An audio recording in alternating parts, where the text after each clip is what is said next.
host of the Gridiron.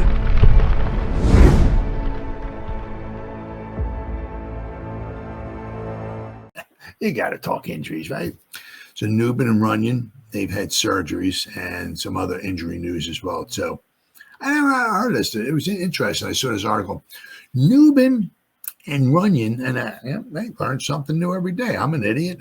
There's a trillion things I don't know. They had tightrope surgery. I'm like, what the is that? Well, they both apparently had the same thing done to them. So let's see here.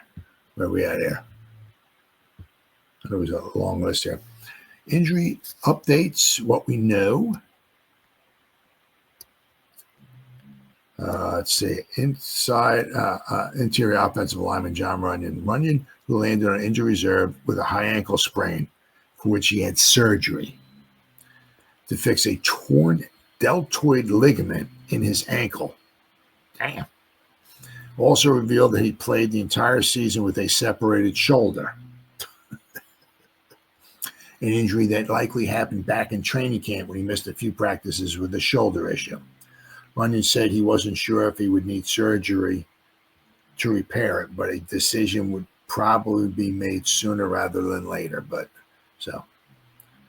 I mean, if he didn't have maybe a separated shoulder, or he was trying to work through it, maybe he could have performed even better. But then, of course, then there's Burnsy.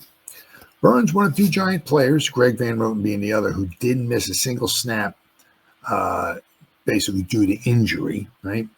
Put forth his heroic first season in Giants blue, playing through Achilles tendonitis and a groin issue. Burns did show up on the injury report throughout the year, every week. He was on the report for something with mentions of both ailments, but he told reporters that he would not need surgery for either. Outside linebacker Azeez Ojulari, he tore a ligament in his toe, which landed him on the IR, but he said he didn't need surgery. Set to hit free agency this offseason. Ojulari is unlikely to be back.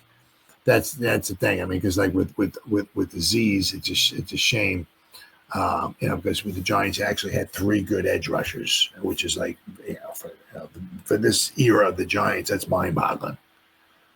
Right. Unfortunately, Kayvon got injured. And of course, you talk Azeez Ojulari, you can't. Azeez, I'm always going to get injured. Ojulari. Yeah.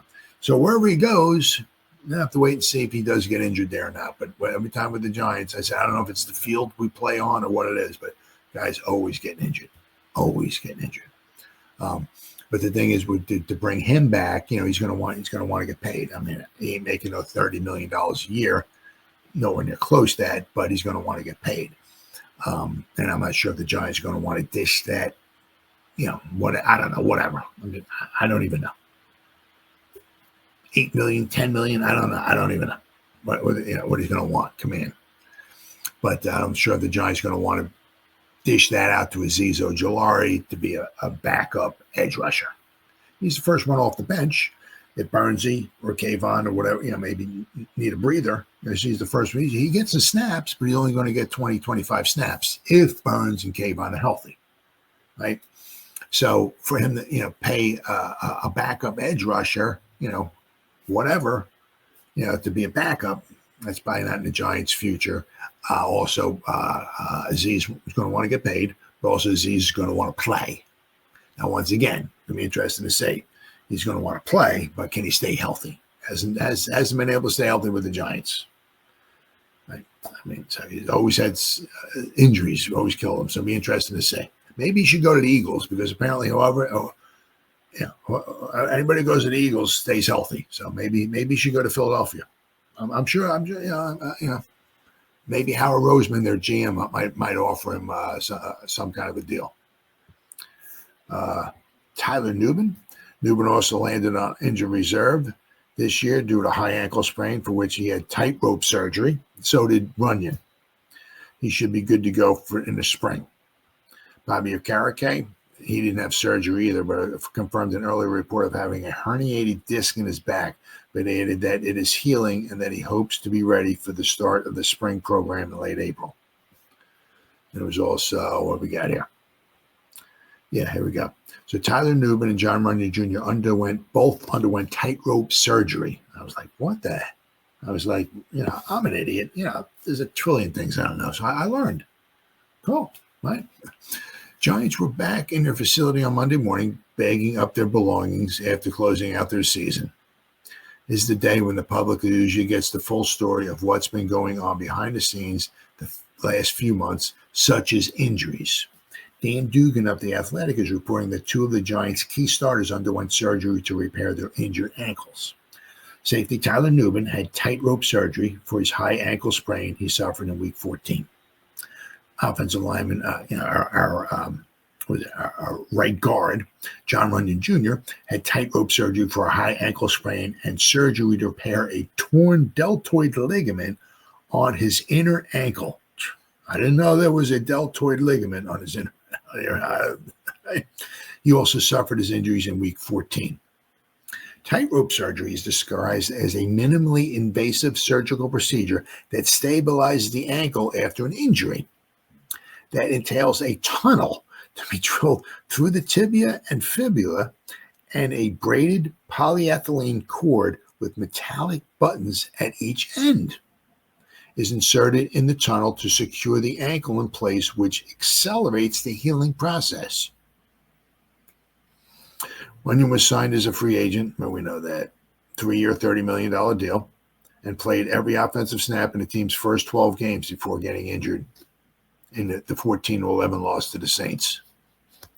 Nubin, a second-round pick out of Minnesota in last year's NFL draft, played in every defensive snap in 11 of the Giants' first 12 games, and he got injured.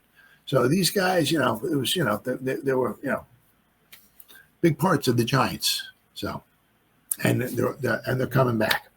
Despite missing the last 4 games, Nubin finished second on the team in total tackles with 98. He missed the last 4 games, and he finished with 98 tackles. Right. So, if he played in the last 4, he would have had like 120, 125 tackles as a rookie safety. He would have led the team, which was actually, and I'm not sure what McKinney had. But at the time that Nubin got injured, he had 98 tackles, obviously. McKinney had like 70 or 75 or something like that. So, but McKinney had a lot more interceptions. So, but Nubin's a tackler. He's a tackler.